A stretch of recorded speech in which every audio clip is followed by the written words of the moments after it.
Development of flower, पुष्प का परिवर्धन topic पर डिस्कस करेंगे।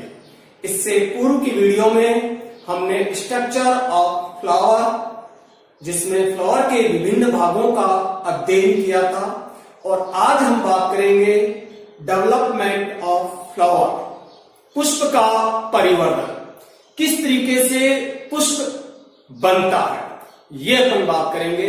हम जानते हैं कि पुष्प एक रूपांतरित व निश्चित वृद्धि वाला परो है, यानी शूट सिस्टम है, और शूट सिस्टम से किस तरीके से पुष्प का परिवर्तन होता है, किस तरीके से एक शूट पुष्प में बदलता है, वही आज हम अध्ययन करेंगे। और इसका अध्ययन हम दो टॉपिकों में बात करेंगे, introduction and state of flower development. Introduction बात करते हैं अपन सबसे पहले। देखिए, पुष्प एक रूपांतरित व निश्चित वृद्धि वाला परो है, जो कायिक वृद्धि के बाद रिप्रोडक्टिव स्टेज में बनता है। तो फ्लावरिंग रिप्रोडक्टिव स्टेज को बताता है पादपों की। किस तरीके से एक परोतंत्र शूट सिस्टम पुष्प में बदलता है, किस तरीके से वो पुष्प में विकसित होता है, ये अपन देखेंगे। एक जीव विज्ञान की ब्रांच है जिसे ऑटोगेनी अपन कहते हैं। ऑटोगेनी का मतलब है किसी भी जीव या इकाई या कोशिका में किस तरीके से उसमें उद्भव होते हैं, उसका उद्भव कैसे होता है, और उस उद्भव में कैसे कैसे संरचनात्मक और क्रियात्मक परिवर्तन होते हैं, उनके अध्ययन को हम ऑटोगेनी कहते हैं। ऑटोगेनी जो शब्द है वो दो शब्दों से बना है, ऑन्टोज, टू बी। ऑन्टोज मीन्स है to be, and genesis means origin या क्रिएशन, किस तरीके से उद्भव हुआ है इसका, उसे अपन कहते हैं ऑटोगेनी। ऑटोगेनी को अगर अपन डिफाइन करें तो किसी भी जीव या इकाई या सेल के उद्भव में उत्पन्न संरचनात्मक व क्रियात्मक परिवर्तनों का अध्ययन क्या कहलाती भी, ऑटोगेनी, या व्यक्ति विशिष्ट के रूप में अपन इसे जानते हैं, वो अपन इसे कहते हैं। तो किसी भी जीव की इकाई का या कोशिका का उद्भव की संरचनात्मक व क्रियात्मक परिवर्तनों का अध्ययन। ऑटोगेनी ऑफ फ्लावर में पुष्प के विभिन्न भागों, पुष्प के विभिन्न भाग कौन कौन से, KC, AG, calyx, corolla, androecium and gynoecium का डेवलपमेंट कैसे होता है, उसके अध्ययन को हम क्या कहेंगे भी, ऑटोगेनी ऑफ फ्लावर। शीर्ष विभजोतक से जो एपिकल मेरिस्मेटिक टिश्यू होता है, उस एपिकल मेरिस्मेटिक टिश्यू से पर्णों का लीफ का डेवलपमेंट हो जाता है, लीफ का डेवलपमेंट होता है। परंतु जब फ्लावर डेवलपमेंट की स्टेज आती है तो उसमें शीर्ष विभजोतक से पर्णों का विकास या लीफ डेवलपमेंट रुक जाता है, वह पुष्पन का विकास आरंभ होता है। तो जो एपिकल मेरिस्टेम है उससे लीफ डेवलपमेंट रुक जाएगा और फ्लावर डेवलपमेंट आरंभ होगा, और उसे अब हम फ्लावर मेरिस्मेटिक या पुष्पीय विभजोतक के नाम से जानते हैं। तो पुष्पीय विभजोतक से ही पुष्प के विभिन्न भागों का विकास होगा। पुष्पीय विभजोतक की वृद्धि एक निश्चित अवधि तक होती है, एक निश्चित लिमिटेड वृद्धि है ये, जिसे अपन कहते हैं, जैसे यहां लिखा अपन ने, पुष्प एक रूपांतरित व निश्चित वृद्धि। तो वृद्धि क्या हो गई, निश्चित अवधि के लिए है। तो निश्चित वृद्धि तक पुष्पीय विभजोतक में वृद्धि होती है, जिससे पुष्प का डेवलपमेंट होता है। एक वर्षीय जो पादप होते हैं उसके जीवन के अंतिम समय में, क्योंकि एक वर्षीय जो पादप है वो मोनोकार्पिक है, उसके जीवन में केवल एक बार पुष्पीकरण होता है, तो जीवन के अंत में पुष्पन होता है। किंतु जो बहुवर्षीय पादप होते हैं वो पॉलीकार्पिक होते हैं और उनमें प्रतिवर्ष एक विशेष ऋतु में पुष्पीकरण की क्रिया होती है, तो उनमें कक्षा स्थिति या शीर्षस्थ स्थिति में पुष्पीकरण की क्रिया होती है। तो एक वर्षीय पादपों में केवल जीवन में एक बार पुष्पीकरण होता है। अब अपन देखें स्टेज ऑफ फ्लावरिंग डेवलपमेंट, पुष्प परिवर्धन की विभिन्न चरण या अवस्थाएं। और पुष्प परिवर्धन की विभिन्न अवस्थाओं को हम 4 चरणों में अध्ययन करेंगे। सबसे पहला है जिसमें इंडक्शन ऑफ फ्लावरिंग, पुष्पन का अभिप्रेरण, इंडक्शन ऑफ फ्लावरिंग। दूसरा चरण है मेरिस्मेटिक चेंजेज, विभजोतक परिवर्तन। तीसरा चरण है हिस्टोजेनेसिस, उत्तक जनन, हिस्टोजेनेसिस, उत्तकों का किस तरीके से डेवलपमेंट होता है। और अंतिम बात करेंगे अपन ऑर्गेनोजेनेसिस, अंग जनन। इन 4 चरणों में हम फ्लावर डेवलपमेंट को देखेंगे। चलिए हम पहली स्टेप आरंभ करते हैं, इंडक्शन ऑफ फ्लावरिंग, पुष्पन का अभिप्रेरण। पुष्पन के लिए कहां से अभिप्रेरण प्राप्त होते हैं या कैसे प्रेरित होता है पुष्पन की क्रिया। तो पुष्पन के विकास का आरंभन अनेक बाहरी या पर्यावरणीय कारकों द्वारा नियंत्रण होता है। तो पुष्पन की अभी जो प्रेरित होने की जो प्रेरणा है वो अनेक बाहरी यानी पर्यावरणीय कारकों द्वारा प्रेरित होती है। और पर्यावरणीय कारकों में कौन कौन से हैं? दीप्तकालिक प्रेरण या दीप्तकालिता का प्रेरण। दीप्तकालिक प्रेरण या दीप्तकालिता अपन जानते हैं कि पादपों में पुष्पीकरण हेतु एक निश्चित अवधि के प्रकाश की आवश्यकता होती है, जिसे हम दीप्तकालिता कहते हैं। तो दीप्तकालिता पादपों में पुष्पीकरण की एक क्या है भी अभिप्रेरणा है या अभिप्रेरण है। इसी प्रकार वसंतीकरण, वसंतीकरण क्या है भी? कुछ पादपों में पुष्पीकरण तब होता है जब उसके बीजों को निम्न तापक्रम से उपचारित कर दिया जाता है, और उसी को अपन क्या कहते हैं? वसंतीकरण। तो ये बाहरी कारक हो रहे हैं जो पुष्पीकरण की क्रिया को क्या कर रहे हैं? नियंत्रित। एक है फ्लोरिजन हार्मोन। फ्लोरिजन हार्मोन की परिकल्पना जो है वो चेले कयान नामक एक वैज्ञानिक थे, उन्होंने प्रतिपादित की है। जो फ्लोरिजन हार्मोन है उन्होंने बताया कि ये जिब्रेलिन्स और एंथेसिन्स से मिलकर बना हुआ एक हार्मोन है जो किस तरीके से पुष्पीकरण की क्रिया को प्रेरित करता है वो अपन समझे। फ्लोरिजन हार्मोन ये एक फाइटोक्रोम हार्मोन है जो फाइटोक्रोम की क्रिया को अभिप्रेरित करता है, जिससे डीएनए रेप्लिकेशन होता है। उसके डीएनए रेप्लिकेशन से आरएनए सिंथेसिस होता है, आरएनए सिंथेसिस से प्रोटीन सिंथेसिस होता है, प्रोटीन का संश्लेषण होता है, जिससे कोशिकीय श्वसन जो सेलुलर जो रेस्पिरेशन है वो इंक्रीज हो जाती है, समसूत्री विभाजन तेजी से होता है और एक पुष्पीय आदक फ्लोरल प्रीमोर्डिया डेवलपमेंट हो जाता है। पुष्पीय आदक का विकास हो जाता है और उस पुष्पीय आदक से ही पुष्प के विभिन्न भागों का निर्माण होता है। तो ये है पुष्पन की अभिप्रेरण, पुष्पन के लिए बाहरी अभिप्रेरण। आगे अपन सेकंड स्टेप अपन बात करते हैं, वो है मेरिस्मेटिक चेंजेज, यानी विभजोतक उत्तक में कौन कौन से परिवर्तन होते हैं जिससे कि वो क्या बनाता है? अभी पुष्प का विकास करता है।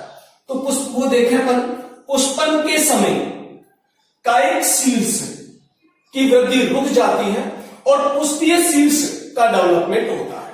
तो पुष्पन के समय कायिक शीर्ष जो वेजिटेटिव जो एपिकल बन रहा है, जो एपिकल वेजिटेट बन रहा है, वो उसकी ग्रोथ रुक जाती है और पुष्पीय शीर्ष जो फ्लावर एपिकल है वो डेवलपमेंट हो जाता है और उसमें तेजी से वृद्धि होती है, तेजी से दीर्घन होता है और ये वृद्धि ऊर्ध्व और क्षैतिज यानी खड़ी अवस्था में और क्षैतिज दोनों अवस्थाओं में तेजी से विभाजन होता है, यानी दोनों तलों में तेजी से विभाजन होता है, जिससे पुष्पीय आदक या फ्लावर प्रिमोर्डिया का डेवलपमेंट होता है।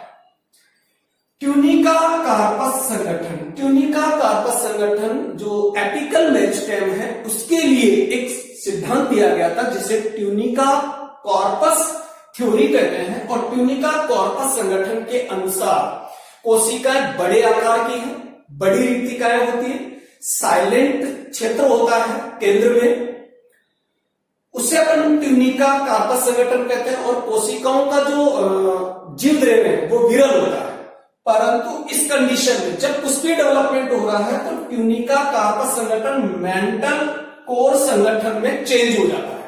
तो ट्यूनिका जो कॉर्पस संगठन है वो मेंटल कोर जो कंपोजिशन है उसमें चेंजिंग हो जाएगा और इसमें कोशिकाएं छोटी होगी, सघन जीवद्रव्य युक्त होगी और रिक्तिका रहित कोशिकाएं होगी। जबकि ट्यूनिका कॉर्पस संगठन में कोशिकाएं बड़ी थी, विरल जीवद्रव्य युक्त थी, रिक्तिकाएं बड़ी थी, परंतु मेंटल कोर संगठन में क्या हो गई, छोटी हो गई, सघन जीवद्रव्य युक्त हो गई और रिक्तिका रहित हो गई।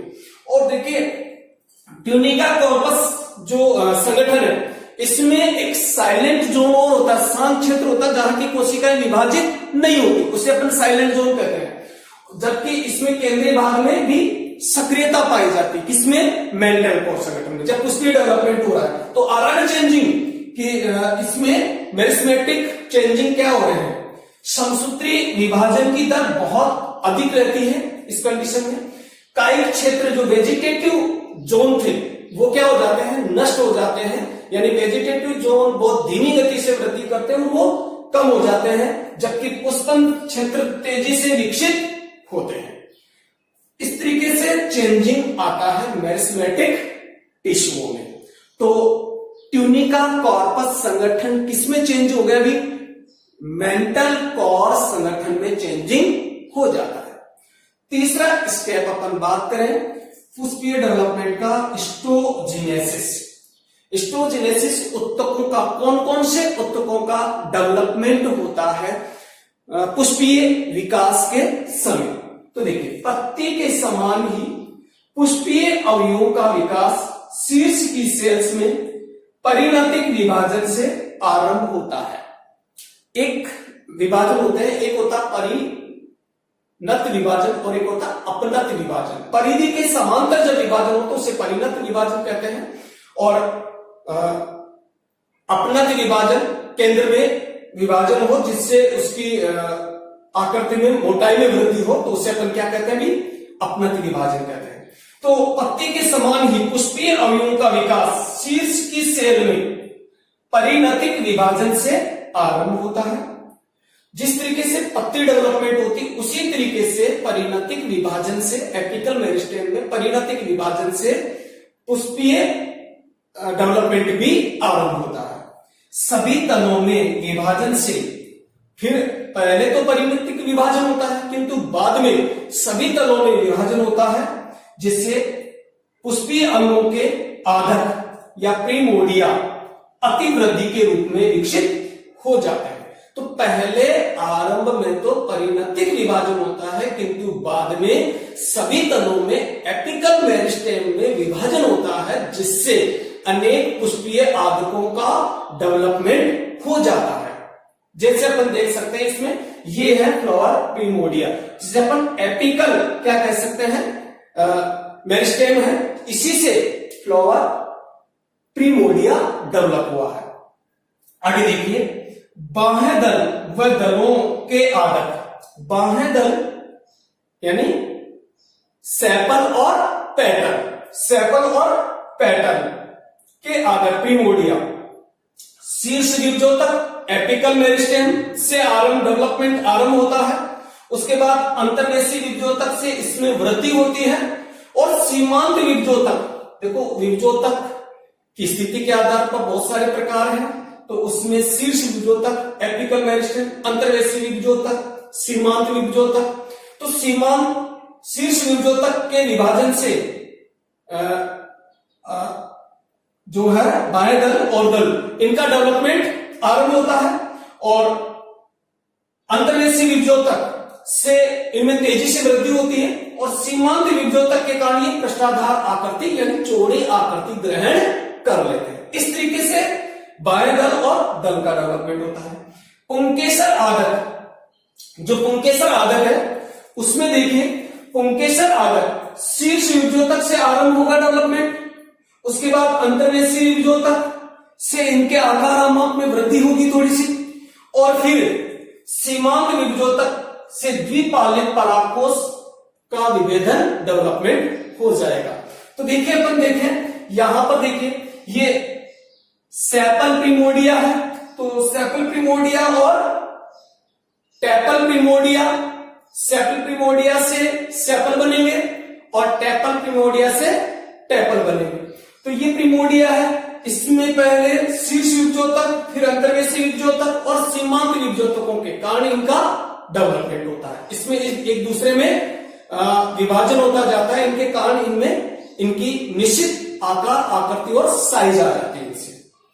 अब देखिए, अपन पुंकेसर आदक की बात करें तो ये जो स्टेमिन प्रिमोडिया है, इससे स्टेमिन का डेवलपमेंट होगा।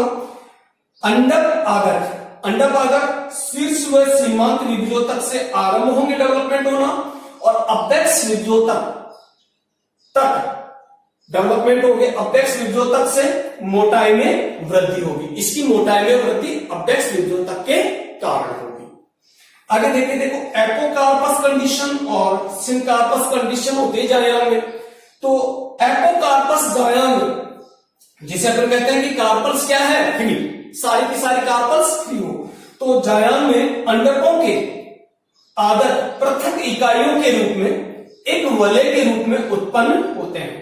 पृथक, प्रत्येक जो है अलग अलग इकाइयों के रूप में डेवलपमेंट होते हैं एपोकार्पस में। और सिनकार्पस जायांग, जिसमें कार्पल्स क्या हो रखी है, फ्यूज्ड है, तो उसमें जायांग विकास के दौरान अंडकों की पृथक इकाइयों में व्यक्तिवर्तीय संलयन हो जाता है। उनमें प्रत्येक इकाइयां डेवलप बनने के बाद में उनमें वापस एक व्यक्तिवर्तीय क्या हो जाते हैं, संलयन हो जाता है, एक जिसमें विशेष सिमिलरिटी हो उनका फ्यूजन हो जाता है। तो इस तरीके से हिस्टोजेनेसिस होती है, जिसमें शीर्ष विभजोतक, सीमांत विभजोतक, इसके अलावा अंतर्वेशी विभजोतक, इनके द्वारा पुष्प के विभिन्न अवयवों का निर्माण होता है। अब अपन लास्ट स्टेप बात करें ऑर्गेनोजेनेसिस। ऑर्गेनोजेनेसिस यानी अंगजन, किस तरीके से अंगों का डेवलपमेंट होता है, किस तरीके से sepal, petal, stamen and carpals बनती है, वो देखें अपन। तो पुष्प डेवलपमेंट निर्धारित अवस्थाओं में होता है, एक निश्चित स्टेज में होता है, और जीनों व पर्यावरणीय कारकों द्वारा नियंत्रित रहता है। ये जो आनुवंशिक रूप से या जेनेटिक मटेरियल द्वारा और पर्यावरणीय कारकों द्वारा नियंत्रित रहता है। इससे पुष्पीय आधक का डेवलपमेंट होता है, और पुष्पीय आधक में वृद्धि, विभेदन और परिपक्व। वृद्धि यानी कोशिकाओं के आकार आमाप में क्या होती है, वृद्धि होती है। विभेदन, जब कोशिकाओं में कार्य विशिष्टता आ जाए उसे अपन विभेदन कहते हैं। और परिपक्वन के बाद पुष्पीय अंगों का डेवलपमेंट होता है। तो इस तरीके से पुष्पीय अंगों का विकास होता है। आगे देखें, पुष्पासन पर अंडक अग्रस्त कंडीशन में होते हैं। पुष्पासन पर जो अंडक है वो सबसे अग्रस्त कंडीशन में यानी शीर्ष होता है, तथा अन्य अवयव पार्श्विक होते हैं। देखो ये यहां पर दिख रहा है अपने को, कार्पल प्रिमोडिया जो कहां पर है, शीर्ष पर है, अग्रस्त, और अन्य सारे जैसे जो है वो सब कैसे हो रहे हैं, पार्श्वी स्थिति में। पुष्पीय अक्ष की वृद्धि रुक कर पुष्प वृंत का विकास होता है। जो फ्लावर एक्सिस है इसकी वृद्धि क्या हो जाती है, रुक जाती है फ्लावर एक्सिस की, और उससे पुष्प वृंत यानी किसका, पेडिकल का विकास होता है। तो पुष्प वृंत का डेवलपमेंट होता है। पुष्प आसन पर पुष्पीय अंगों की उत्पत्ति अभिकेंद्री क्रम में होती है। अभिकेंद्री क्रम यानी युवा अंग, जो अंग बन रहे हैं, नए अंग कहां रहेंगे, शीर्ष पर, और बाकी कहां रहेंगे, परिधि पर, उसे कहते हैं अपन अभिकेंद्री क्रम में। पुष्पीय अंगों का विकास परिधि से केंद्र की ओर होता है, यानी बाहर नीचे से परिधि से केंद्र की ओर डेवलपमेंट होता है। अलग अलग जातियों में के पादपों में जो पुष्पीय परिवर्तन है उसमें अलग अलग तरीके से होता है, थोड़ा बहुत उसमें परिवर्तन रहता है। जैसे किसी में पहले बाएं दल बन गए, बाद में दल बन रहे हैं, और पुंकेसर और अंडक अंत में बन रहे हैं। किसी में पुंकेसर पहले बन गए, बाएं दल बाद में बन रहे हैं, दल सबसे एंडिंग में बन रहे हैं। तो ये थोड़ा बहुत परिवर्तन हो सकता है। यहां हम कैप्सुला में पुष्प परिवर्तन की अवस्थाओं को देखेंगे कि उसमें किस तरीके से पुष्प परिवर्तन होता है। कैप्सुला एक ब्रेसिकेसी फैमिली का खरपतवार पादप है, जिसमें बहुत ज्यादा जो घूर्णी विकास है या जो पुष्प के जो परिवर्तन है वो ज्यादातर कैप्सुला बर्सा पेस्टोरिस में ही देखा गया है। तो हम यहां पर कैप्सुला में पुष्प परिवर्तन को देख रहे हैं। तो सबसे पहले ये फ्लावर प्रिमोर्डिया है। फ्लावर प्रिमोर्डिया है। इस फ्लावर प्रिमोर्डिया में इसमें किस तरीके से डेवलपमेंट होगा, देखो ब्रेसिकेसी में सबसे पहले बाहें दल आदक बनेगा, उसके बाद पुंकेसर आदक बनेगा, उसके बाद अंडक आदक बनेगा, और अंत में दल आदक। ये क्रम रहेगा किसमें, कैप्सुला। तो सबसे पहले देखो ये फ्लावर प्रिमोर्डिया बनी, उसमें सेपल प्रिमोर्डिया यानी बाहें दल आदक बन गई। उसके पश्चात पुंकेसर आदक, ये स्टेमिन क्या बन गई, प्रिमोर्डिया बन गई, और ये कार्पल प्रिमोर्डिया बन गई। तो सबसे पहले ये बनी फ्लावर प्रिमोर्डिया में सेपल प्रिमोर्डिया बनी, उसके बाद स्टेमिन प्रिमोर्डिया बनी, उसके बाद कार्पल प्रिमोर्डिया बन गई है। तो देखो ये इस तरीके से उबार, प्रिमोर्डिया यानी आदक यानी सबसे पहले बनने वाला अवयव जो कि विभ्योतक कोशिकाओं से बना हुआ है, तेजी से विभाजन होगा इससे। तो ये उभार है एक तरीके से, एक अतिवृद्धि है एक प्रकार की, अपन इसे अतिवृद्धि भी मान सकते हैं। उसके बाद देखो अंडक बन गया, फिर दल आदक, और ये सबसे बाद में पेटल प्रिमोर्डिया बन रहे हैं। तो पेटल प्रिमोर्डिया सबसे एंडिंग में। ये डेवलपिंग इन कार्पल्स, कार्पल का डेवलपमेंट आरंभ हो गया, और इस तरीके से ये फिर अंततः पेडिकल बन गया, सेपल बन गया, पेटल बन गए, स्टेमिन बन गए, और कार्पल्स बन जाते हैं। तो देखिए फ्लावर प्रिमोर्डिया, उसमें सेपल प्रिमोर्डिया से सेपल का, फिर स्टेमिन प्रिमोर्डिया से स्टेमिन का, फिर कार्पल प्रिमोर्डिया से कार्पल का, और पेटल प्रिमोर्डिया से पेटल का डेवलपमेंट होते हुए एक पूर्ण विकसित पुष्प का डेवलपमेंट हो जाता है, जिसमें thalamus, pedicle, sepal, petal, stamen और कार्पल्स प्रेजेंट होते हैं। तो इस तरीके से अलग अलग जाति में अलग अलग तरीके से थोड़ा डेवलपमेंट होता है। हम अम्बेली फेरी में देखें तो सबसे पहले